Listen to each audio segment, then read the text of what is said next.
So for this problem, we're given a curve passes through the points 1, 2 and 0.2, minus 10, and its gradient is inversely proportional to x squared. We want to find the equation of the curve. Now, this is going to be a combination of our rates of change problem. So we're going to set up a differential equation, and then we are going to solve that differential equation, and because we have some points, we can find a particular solution to this rather than just a general solution. We're going to need to work out what the actual terminology here is actually saying. So we're given that the gradient, so that's a key word, gradient, differential, and we're looking at points, so that's going to be our dy by dx, is inversely proportional to x squared. So we can write a proportionality symbol, and we need to know that if it's inversely proportional, it means it is proportional to 1 over x squared. That's what inversely proportional means. Directly proportional would be to x squared, inversely is 1 over that. In this case, 1 over x squared. We don't like the proportionality symbol, so we can replace this with an equal to and then a proportionality constant over k squared. And that's going to be our differential equation that we then need to solve. So as with all the differential equations, when we solve them, we need to isolate the variables. So we can say that dy is equal to, just moving the dx, k over x squared dx. We need to integrate both sides. And if we integrate what is 1 with respect to y, that just gets us y. Just rewriting this a little bit, the integral on the right, we're really integrating k x to the minus 2 with respect to x there, just to make it a little bit easier.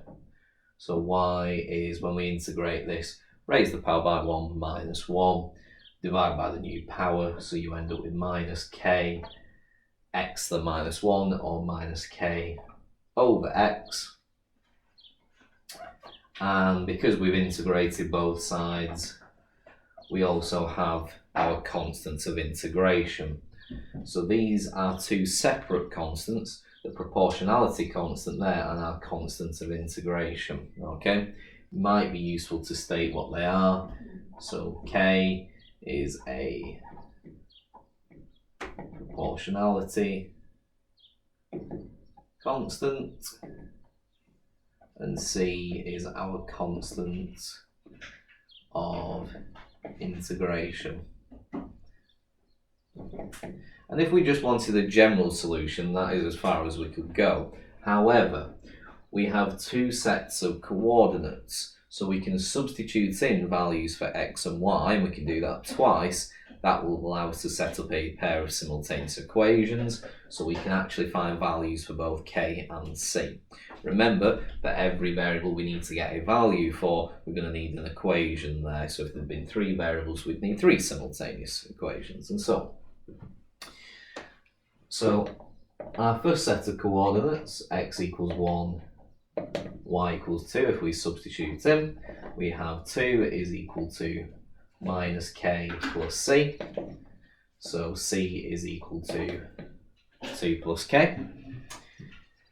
If we use the next set of coordinates, so x is equal to 0.2 or 1 over 5, y is equal to minus 10. So therefore minus 10 is equal to minus, well, it's k, it's 1 over 5, which really becomes 5, so it's minus 5k plus c. So really we can say c is equal to 5k minus 10.